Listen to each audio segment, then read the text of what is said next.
হায় রে এতটুকু সুখের অভাব প্রাসাদে ছিল না, তবুও সে আমার সাথে করলো যে ছলনা। একদিনে আমি মনের ভুলে গিয়েছিলাম দূরে, এসে দেখি প্রাসাদ আমার ছাই হয়েছে পুড়ে। জানি না সে কোন সে রাজার হয়েছে রাজরানী, বড় বেশি সুখে সে নাই এতটুকুই জানি। ভুল মানুষ ভালোবেসে জীবন আমার হলো শেষে ধুধু মরুভূমি।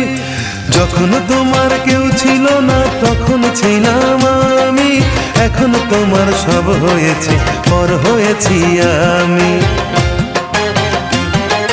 যখন তোমার কেউ ছিল না তখন ছিলাম আমি, এখন তোমার সব হয়েছে পর হয়েছি আমি।